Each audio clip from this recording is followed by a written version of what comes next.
Welcome to the Table Podcast, where we discuss issues of God and culture. Brought to you by Dallas Theological Seminary.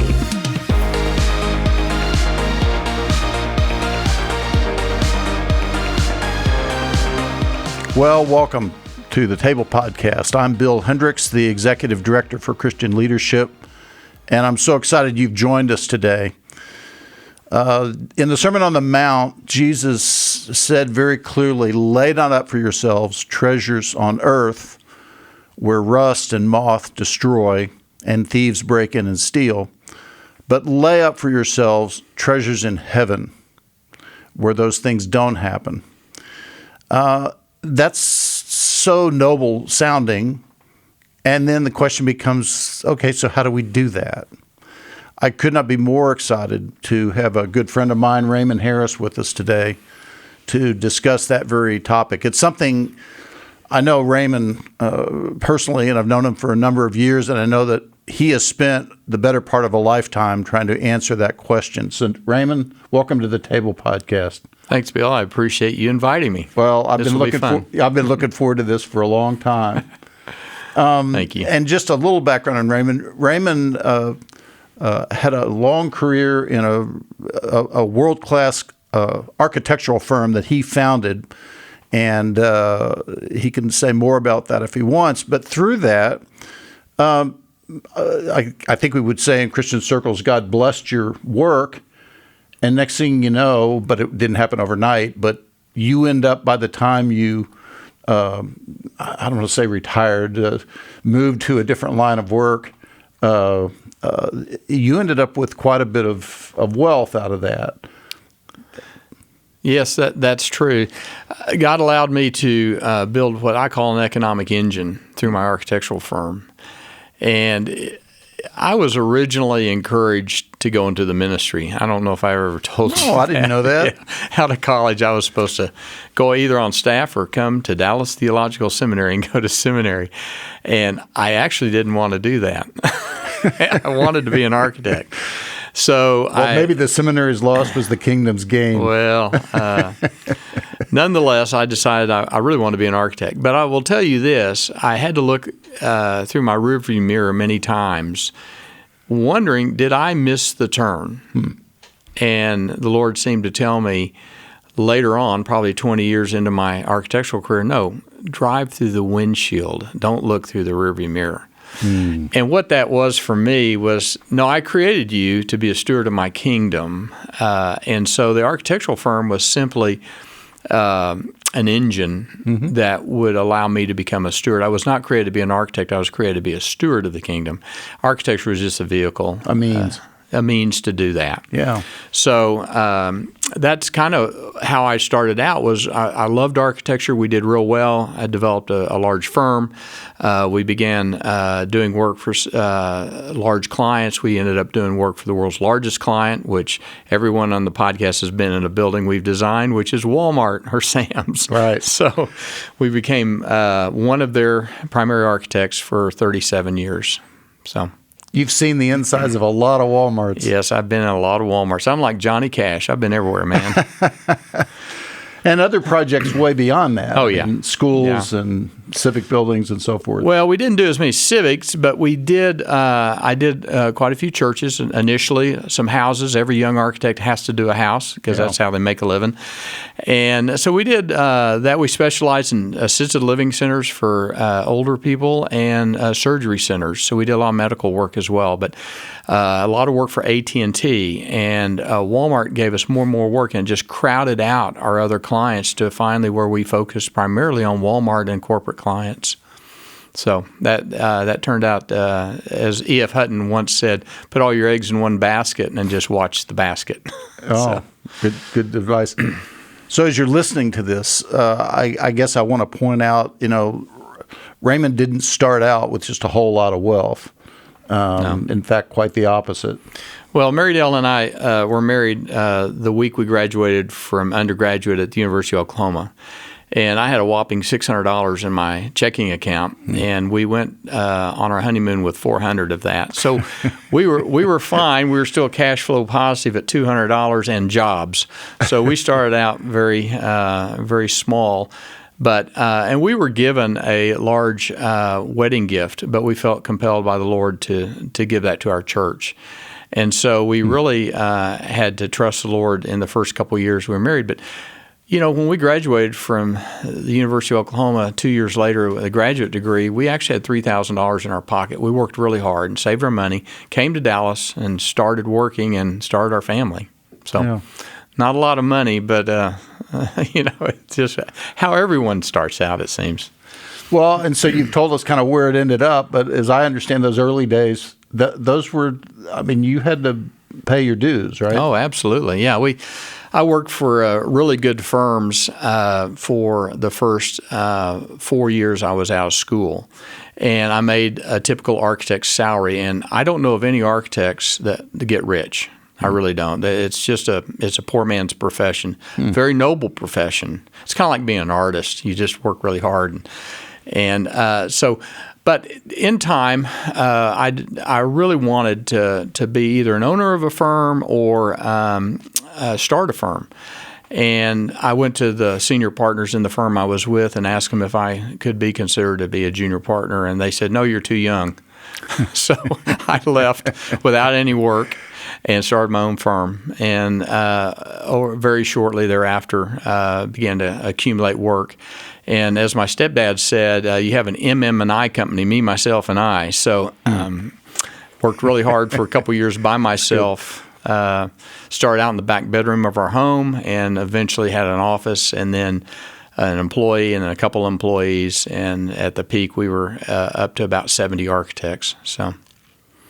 So as you're starting to make a go of it and you're making some money, where did money fit in your categories? Was it just like, this is just what you do because that's what people do? They go to work and they make money? Or did you always have a high sense of, no, money's a resource that God's given us? Or how did that come about? Well, I think stewardship is a journey for sure. It's not something you just all of a sudden get. I was fortunate in that when I was in college, I became a Christian as a young boy, but I didn't follow Christ till I was in college, and I was discipled with some good men. I had some good teaching. I came out of college with a good theological background, but not a good theology of money. And I read books by Larry Burkett and Howard Dayton, and they really helped me understand how to handle money. And what I learned was don't take possession of your money, that it's basically God's money. You're entrusted with it. And so even though I didn't have a lot of money, we took good care of it, we managed it well, and we became generous.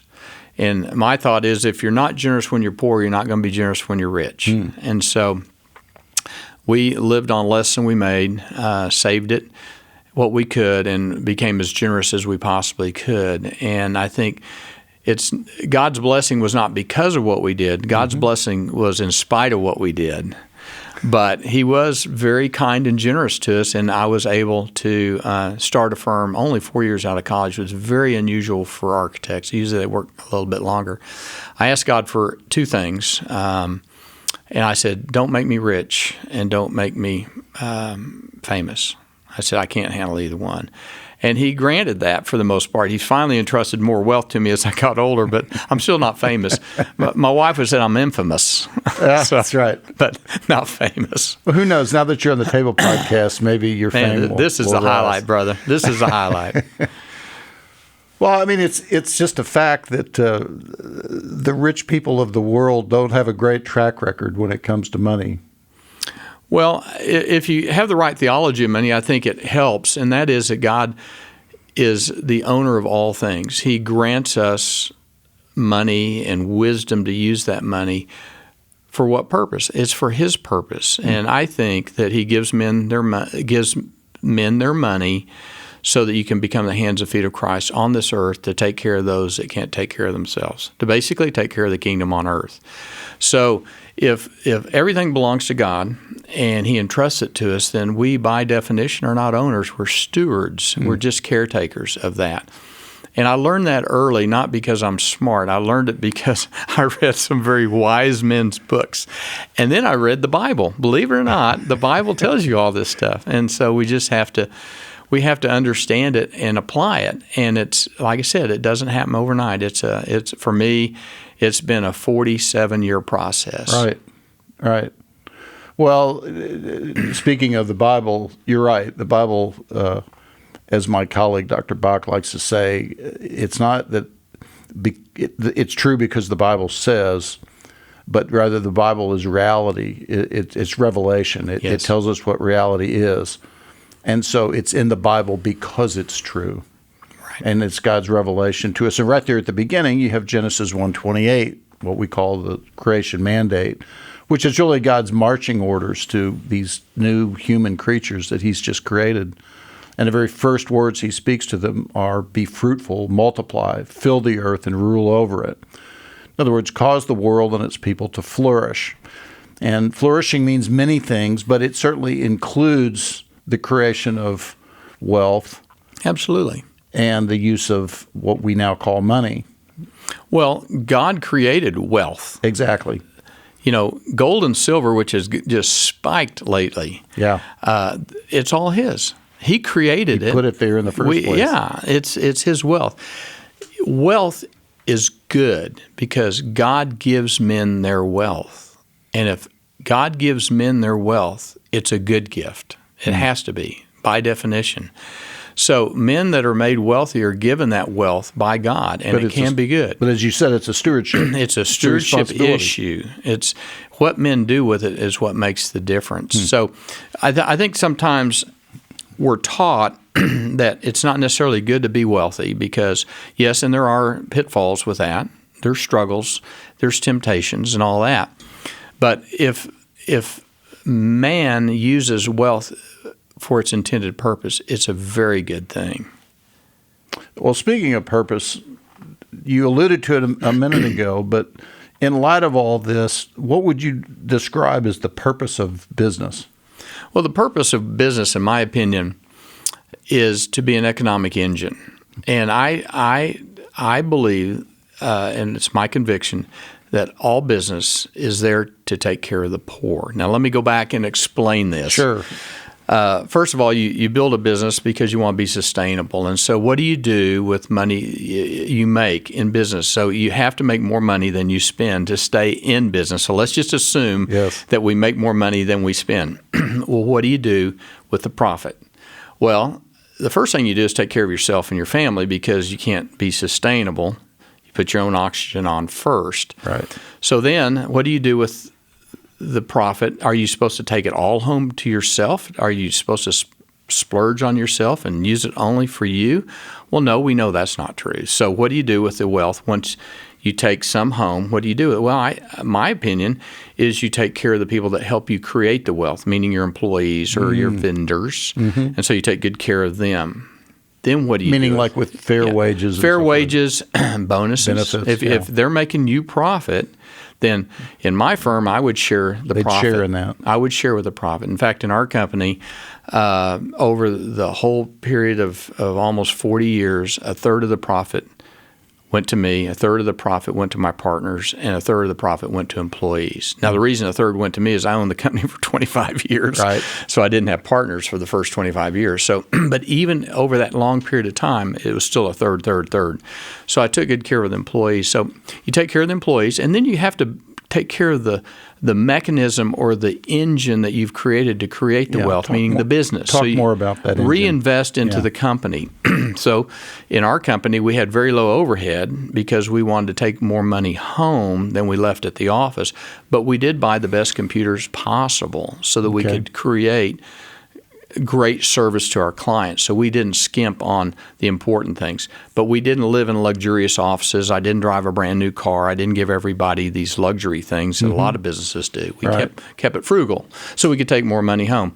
So you take care of your family, you take care of your employee family, then you take care of the engine that's creating that. What do you do with the rest? Do you give all the rest to yourself and take home? Well, that doesn't make sense. You've already taken care of your family. So what do you do with it? The only place I could find to put that is what Jesus told a rich young man one day. He says, if you want to store your treasures in heaven, give to the poor and then come follow me. So I said, well, Lord, it seems to me then that the highest and best use of business profit, once you take care of yourself, your employees, And the your business. partners, and the business, what do you do with it? Well, to me, the only logical thing is to take care of the poor. Now, the poor are more than the financial poor. It might be the spiritually poor or those that are trapped in slavery or what have you. Yeah. But it's still those that can't take care of themselves. Why in the world would Jesus entrust us his wealth if it wasn't to take care of his kingdom? So right there in the middle of it is a generosity of spirit. Yeah, and it's being generous, but it's actually not just being generous, it's being a steward. So the stewards that Jesus talked about in the parable of the talents were not donors. They were investors of the master's money. So he entrusted money to be used to build his kingdom, to invest in his kingdom. And in my opinion, one of the best investments is just taking care of those that can't take care of themselves, because who's going to pay you back? The Lord is going to pay you back. He says that. Right. Give to my poor and you lend to the Lord, I will repay. So, Well, I think a lot of us hearing that immediately think, oh, then we should start writing checks. But you've certainly done plenty of that. Yeah. But you've done a lot more than that. Right. Talk about that. well, When you say take care of the poor. you can take care of the poor, and the poor can be defined in a broad spectrum. It's really those that can't take care of themselves. So even the unborn are poor because they can't take care of themselves. You lose your wallet and passport in France, you're a poor man. So someone will have to help you get home. So it's not a cut and dry financial poor or poverty. That's certainly a big part of that. But if you just look at what Jesus told us in Matthew 25, he said, there's going to be sheep and goats, and I want you to be a sheep. Because who are the sheep? They're the ones that feed the hungry, visit the prisoners, rescue those that need to be rescued. And he says, you'll do it for me. And for me, when I stand before the Lord and give an accounting of my life, I want to be rewarded as a good steward because of what he's given us. So back to your point of why do we do this in business? Well, if we actually believe that we are eternal beings, I mean, we actually believe that. We all give intellectual assent, but let's say we believe we're eternal beings, and by the way, we're actually in eternity, right? By definition, we're already there. If you're going to live forever, forever's already started. It's already started. So you're already in eternity. So if you're already in eternity, Bill, why would you do things that don't count for eternity if you're already there?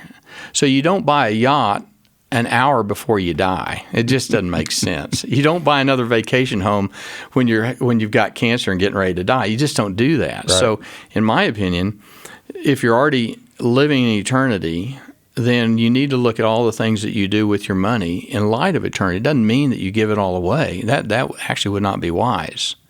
But what do you do with it? And you're also going to be accountable to the Lord for what he's entrusted to you. So what are you going to do with your stuff? And so I find that it's a combination of investing, and it can be a combination of giving. It doesn't matter. In the Lord's view of everything, it's all his. So there's not a sacred and a secular part of money. It's all his. So I invest in for-profit things. I invest in not-for-profit things, and I also just give money away. So it's what I call mashed potatoes, peas, and carrots all mixed up. I should mention for you listeners, if your curiosity is piqued and your mind is provoked, as it were, by some of the things that Raymond shared here, he's put all this his thinking here in a book called Enduring Wealth, Being Rich in This World and the Next, Raymond Harris. And I would heartily encourage you to pick up a copy of this book and read it through, because it's got a lot of basic theology in it, theology of work, theology of money, theology of stewardship, as well as a lot of practical principles and lots of stories of what you've done. When you described on the back cover your bio, you mentioned obviously the architecture, and then you said you've been a venture capitalist in God's kingdom. So that investing thing has carried over maybe not so much investing in your own business, but now in other people's ventures. Right. Talk to us about that. Well, as I said a minute ago, God gave me the ability to create a large company that generated large profits, and we were selected as the number 2 retail design firm in America for 3 years in a row. Mm-hmm. And so kind of unusual for architects to make a lot of money, and we were able to do that. And so you got to do something with it. And so I realized that was just an economic engine for God's kingdom. And I don't want to sound holy about that. I didn't realize that for a while. I mean, I was still driving by looking in the mirror. I wasn't driving through the windshield. But I realized I've got to do something with the money. And I learned early when I didn't have money that you don't take possession of your money. And so Marydale and I were able to basically save a lot of money. We lived frugally. We didn't live in poverty, but we didn't live at the level we could. So we lived frugally, not because of holiness. It was just our attitude. We felt more comfortable being prudent in how we lived. So we stockpiled some money. It wasn't hoarding, it was storing, which is a big difference. And we just said, Lord, it's available at some point. Now, I'm not that holy of a guy. I mean, I'm not like, going, I'm thinking this through, but I just didn't know what to do with the money. Yeah. And so I saved it. And once things became evident to me, and it was through the prompting of the Holy Spirit, I cannot say that I am really smart and know how to invest. I have to just be quiet and listen to the promptings of the Holy Spirit. We've invested in things in Africa, agriculture, medical, things like that, a jewelry company in China, in the movie business, in all different types of things. And I would not have sat out with a strategic plan and said, I'm going to invest in all these industries to diversify.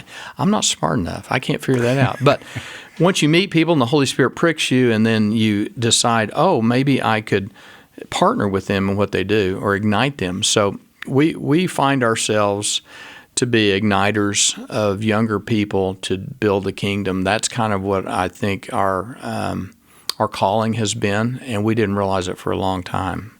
It's not like we had a strategic plan. I'm not that smart.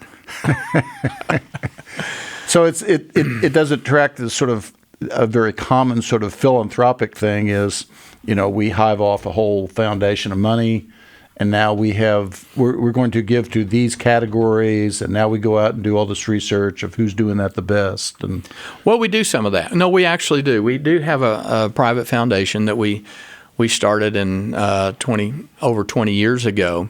As we would make money, I said, it's getting difficult to be generous at the end of the year. You make your money, and then all of a sudden, we got to give it away at the end of the year. What do you do?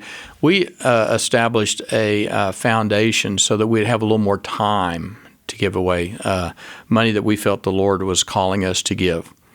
And but we set it up as what is called in the accounting world as a conduit foundation. A conduit foundation is different than a normal foundation. Conduit foundation basically means money in, money out the same year. So if you put money in the foundation, it's to be distributed within a year. And that kept us from hoarding. I talked about a little bit the difference between storing and hoarding. Sometimes we store because we don't know what to do with it yet. But if we can figure out how to deploy it by the end of the year, then I think it's storing, not hoarding. So that's what we did as a mechanism, but there's no tax benefit in all that. It's just a mechanism to be able to give us a little more time to deploy what we feel like the Lord's called us to. But the Lord gives us the heart's desires of what to be involved in. Yeah. And so we invest in things that are on our heart's desire. So things that are, pull at us. We invest in poverty for the most part. We invested so many years in evangelism, discipleship, and church planting, which is noble. But then the Lord seemed to tell us later, but what about my poor? We had ignored the poor because we were too busy building evangelism, discipleship. Well, a little girl in Chennai is not interested in the gospel until you get her out of her sexual slavery condition. Right. And then you can tell her about Jesus. I thought, oh, yeah. And when someone is starving, do they want to hear about Jesus or do they want to eat? Well, Jesus seemed to meet their needs first, and then they came to him. So my thought was we should focus more on the poor, sharing the gospel with them because they'll be rich in faith. And so we began to focus more and more on the poor, not avoiding discipleship, church planting, but discipleship and church planting among the poor. Among the poor, yeah, that's right. And then, the most valuable thing besides wisdom is God's word. God's word is alive, and people don't have it. How can they come to the abundant life without His word? So we really felt like that getting God's word in the hands of everyone in the world was important. So we started doing that. Well, it sounds like you've been a little more strategic than you're giving yourself credit for. Well, I have to give the credit to the Holy Spirit to nudge us because, again, don't we all? I don't know when and where to do it and how much. Mary Dale is a gift to me from the Lord. We work well together as partners, and she has wisdom that I don't have. And I have an aggressive nature. She kind of tells me, hey, slow down, cowboy. Let's think about this a little bit. So she's been a great balance. And through listening to her and us working together, we don't give and we don't invest without each other's enthusiasm in what we're doing, or we just don't do it. So I was going to ask what advice you had for folks where they're married and they need to get their spouse in on it. Well, you better. Yeah.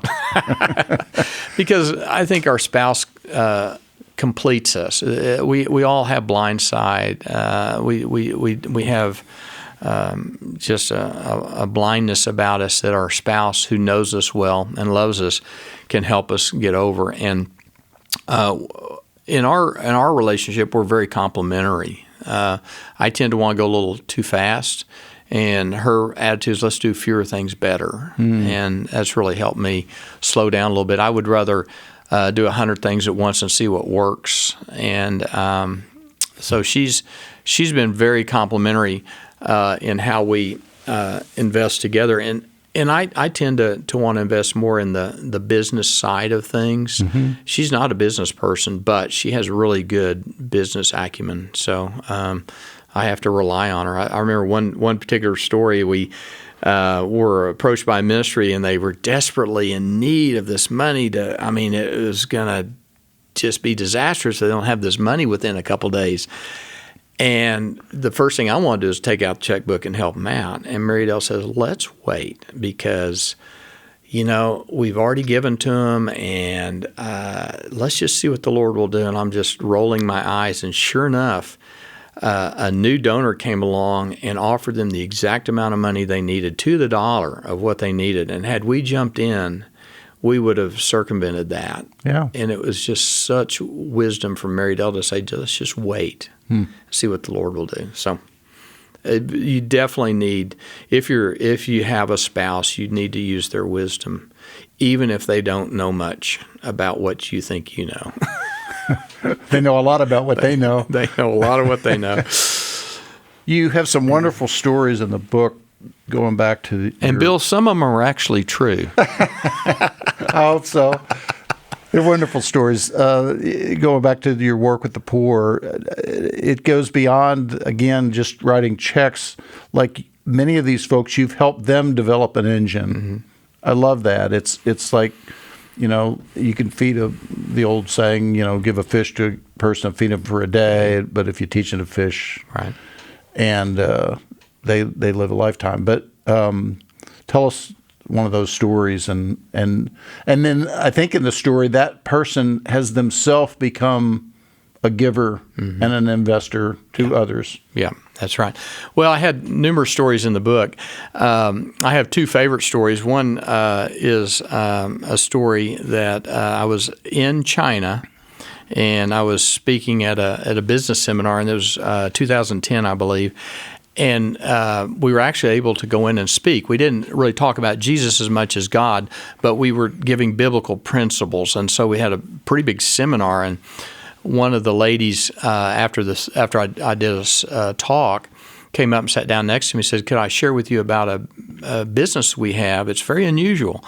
And I said, sure, I'll be glad to listen to you. And in a way, you're a little bit tired from speaking, and then you don't roll your eyes, but you say, okay, now what am I going to hear? Now, what am I going to hear?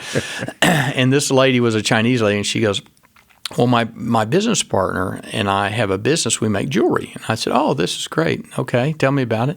Says, well, we make really pretty jewelry. She showed me a brochure, and I looked at it and said, oh, this is phenomenal. This is like the highest quality costume jewelry you could make.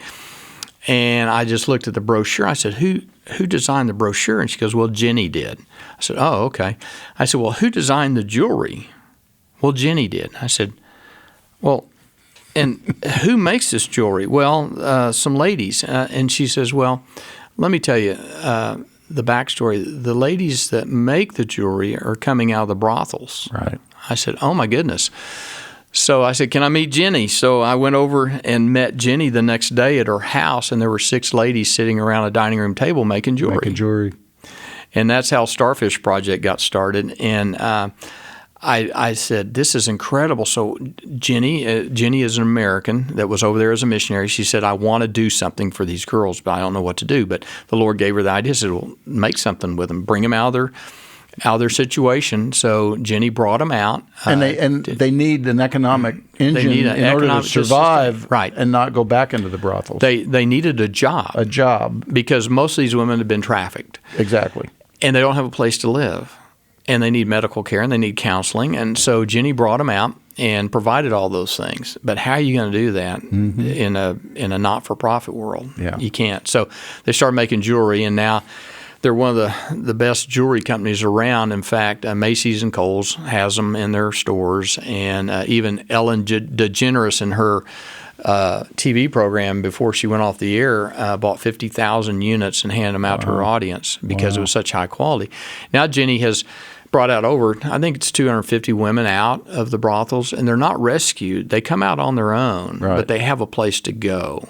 And so even some of the madams have come out. And so it's a beautiful story. It's wonderful jewelry. The Chosen uses it in their gifts. If you buy anything from The Chosen, you'll be buying Starfish jewelry. So that's one of my favorites. Another is helping a guy named John Enright, who I met in about 2008. I went to Africa on a mission trip, and I met this crazy guy. And he was waving his hands, and he was telling about the abundant life and all this. And he was a pastor, and I thought, oh, boy. And he said, well, American missionaries are pretty ineffective over here. He said, but, I'm building businesses so that we can share the gospel among the poor and give the poor employment. And so I was enthralled by that, and I got involved with him. Mary Dell and I began to fund him, and not just give him donations. We have to capitalize his company. Right. And we had started about, I think we started 11 businesses, of which about 9 failed. Now, it didn't fail on your face. They just didn't produce a lot of profit. Right. And as I said before, if you don't have profit, you can't stay in business. But the 2 that worked really worked, and one was honey and one was goats. And so now we're one of the largest honey companies in Africa, employing about 15,000 people. And the goat business is employing about 500 people and providing honey all over the continent of Africa, which is sharing the gospel, because we share the gospel while we do this, and yet we're building a business, and it's getting bigger and bigger and bigger. So, and it's self-sustaining. I don't put any money in. Right. No money in at all. It's just making money now. The bees do all the work. See, I love that story. I can tell people, I don't use your name, but I know a man who built more Walmarts than anybody else in the world. And people are like, wow, what's he doing now? It's sort of what is he going to do to top that? Is he a senator? Is he an ambassador? Is he a business titan? No, now he's investing in goats and honey. Yeah, he's and an unemployed architect. That's right. He's an unemployed architect. But it goes back to God has created people. His intention was that they thrive and that they flourish and they cause the world to flourish. In a fallen, broken world that we now have, and it sometimes seems like it gets worse by the day, but we have a vast majority of people who are in the poverty zone, which basically means not that they don't have gifts that God's given them with which to contribute to the world, but they don't have opportunity. Right. And what you're doing there is coming in and seeing the people and what they could do, and if they had an engine to work with, something could actually happen. And that's exactly what happens. Yeah, I think that one of the statements I've heard, I cannot take credit for this statement, but the statement that I heard was everyone in Africa wants a job. Mm-hmm. It's not like they're lazy sitting around. They want a job. There are just not many opportunities. There are just not many opportunities. Right. And I think that if you want to bring the abundant life on this earth, in God's kingdom on earth, then I think employment's really critical. And anything we can do to provide jobs is good. So I look at a lot of businesses. I invest in some things that all they did was provide jobs. And I'm thinking, okay, I didn't make a profit, but I provided jobs. So when I stand before the Lord, He will repay. That's a pretty good investment.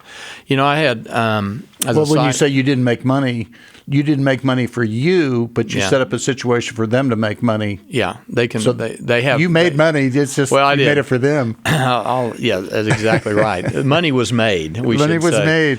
Yeah. So both my mother and my stepmother passed away in the last couple of years.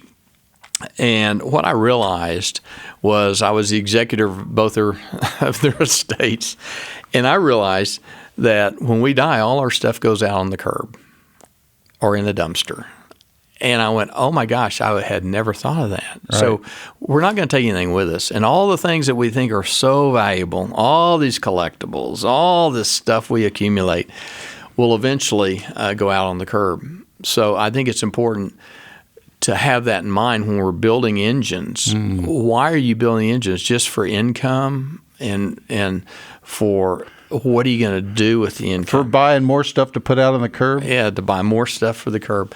So I talked to older guys that have built estates, and I said, well, what are you going to do with the money? And they said, well, I don't know, and you're either going to give it to your relatives or you're going to give it to the government. It's going to go to one of those two places for the most part. And it's like getting on the plane to go to heaven. If you line it full of 20s, when you get off the plane, they won't spend. So you have to go to a currency exchange counter on earth to get the right currency before you get on the plane to heaven. Otherwise, you're going to not be able to spend it. So if we leave all this money on earth and God's entrusted it to us to steward, it's not spendable in heaven. So I think it's a real shame. And we'll be held accountable for that. We're told that. Yeah. So I love that image of a currency exchange. That's a good way to put it. Yeah. Exchanging the riches of the earth for the riches of the kingdom. Right. If we've traveled overseas, we all know that. I mean, first thing I do when I go overseas is I go to the currency exchange counter and get a couple $100 worth of the local currency so I can buy a Coke, or a cup of coffee, But I've always brought home currency off of a trip. Usually it's not a lot, but I stick it in a little deal to remind me that I can't use it at Walmart. So what am I going to do with it? So anyway, I'm just curious. Advice you might have. I know we got a lot of entrepreneurs that listen in, and they're all trying to figure out how they're going to make it work and make ends meet and all that. As well as somebody who's been in that entrepreneurial role and now is helping to get behind innovators and entrepreneurs. Thoughts you have about how they should look at what they're doing? Well, I think the first principle that I learned in the book of Proverbs is you have to work hard. That's the number one principle. So there's no getting around working hard. Mm-hmm. As I was told by my first boss is, I want you to come in early to make up for staying late. So, working hard is not going to kill us. Everybody wants to have a well-balanced life and have family time and all that stuff, and books are written on that. I never found that balance. So my balance was when I bounced between two walls and the ball hit in the middle.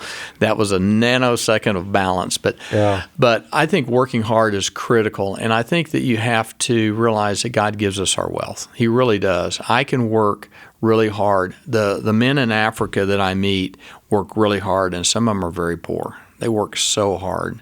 Just because you work hard. So wealth is actually a gift. It's how we use it that's so critical on earth. And so if God's a grantor of wealth, then what we do with it is what's so critical. And so I would recommend that men and women, particularly listening to this podcast, probably in America, is to ask God to give you wisdom in how to use your wealth, and then ask God, if you so desire, to give you wealth. But we should never chase wealth because it leads to so many problems. So I would not seek after wealth. I would seek after working really hard and asking God to give you the work of your hands. That's what Moses says. Give me the work of my hands. And so I would work really hard no matter what the task is. And if the Lord gives you wealth, great. If He doesn't, it doesn't matter, because in God's kingdom, amount of money is never the issue. Right. Just think of the poor widow in the temple. Right. She gave 2 small coins, but we still talk about her today, about how faithful she was and how no one could have given more. No one could have been a better steward. So when I go to heaven, I want to sit at her dinner table. I want to talk to her, and I want to ask her, how did you do that? Because I don't think I had that kind of faith. Amount of money is never the issue. It's evident to me. I mentioned generosity earlier, and you said that it is, and there's more to it, but you enjoy, I'll say with that word, investing in people. What is it you enjoy about that? What's the satisfaction you gain from that? Well, generosity in and of itself is good, and generosity in and of itself is not so good. There's a lot of generous people out there that are philanthropists that don't build God's kingdom. Right. So generosity, the generosity movement's good, but if it's only about loosening the pocketbooks of people, then it's not necessarily good. So you got to have a purpose behind your wealth. So what was your other question? You asked. Well, what's satisfying to you? Satisfying to me. I think I like investing. I call giving money away investing still, even though it might be a donation. My philosophy is, if you can spend my money better than I can in what you do, then I'd be a fool not to give it to you. But if I can spend my money and invest it better than what you can, then I'd be a fool to give it to you. So I look for guys that are other stewards inside whatever they do. If it's a ministry, I look at the ministry leader. Is he a steward of that ministry? And can he handle money? Or can he handle resource? And if he can, then I will be glad to give it to him. And we, between Marydale and I, we give away as much as we invest. My preference is to build economic engines so that you can recycle the money. Right. But just simply feeding people or rescuing little girls, that's some of the best money you could spend. Yeah. So that's the best investment, because again, the Lord will repay me later. So we'll stand before an audience of one and give an accounting. And do you want your reward now and get 10x or 5x, or do you want 100x when you stand before the Lord? Right. So, all right, well, here's a trick question. Uh-oh. Who's the most generous person you've ever known in your life? Well, and they may or may not be a wealthy person. Well, I still go back. If the word is alive, then it's a lady that went into the temple. I just admire her. The other one I admire is the one that sat at Jesus' feet and wiped his feet with her tears. Mm-hmm. I mean, that was generous. That was giving of your essence. So I have good friends that are very generous, but again, their generosity is based on the volume of money they have, but it's not based on and maybe the tax code to some extent too. Yeah, to the volume of money. But does it represent the faithfulness? Yeah. So I think faithfulness is more important than the amount of money. Yeah. Now I do have good friends that give away a lot of money, and I am so happy and proud of them. because they're using their resources to build the kingdom. And there are certain men and women out there that God has called to do phenomenal things like in Bible translation or even The Chosen in the movies. We've been involved in the movie business, and it has a huge impact on a lot of people. Yes, it does. But the amount of money is never the issue. It's the faithfulness behind it. Well, Raymond, our time is up, but I just can't thank you enough for coming to share what God's shown you over these years. Well, thank you, Bill. You're a dear friend. This helps all of us, all of our listeners. It certainly helps me. And again, just if you want more on this topic, pick up a copy of Raymond's book, Enduring Wealth, Being Rich in This World and the Next, and rich broadly defined. Yeah. Well, and if someone wants the book and doesn't want to buy it, contact Bill and they can get a free copy through the... through you? No, well, I'll do it through the seminary. There you go. So the seminary will give it out. Well, that's a generous man right there. Yeah. No, dadgummit, the poor author, he's got books in the basement and in his garage he needs to get rid of. So I'd be glad to get rid of them. It needs to lower the inventory. Absolutely. You know that being an author, brother. Yes. So... Well, I will be more than happy to pass those along. Yeah. But, hey, I want to thank you for joining us today. This has been a great conversation with Raymond Harris, and I thank you for being a part of it. And if you've enjoyed today and been listening to us on the service that you are, we would encourage you to leave a comment on the podcast service so that other people can find out about the Table Podcast, where we discuss issues of God and culture. We'll see you next time. Thanks for listening to the Table Podcast. Dallas Theological Seminary. Teach truth, love well.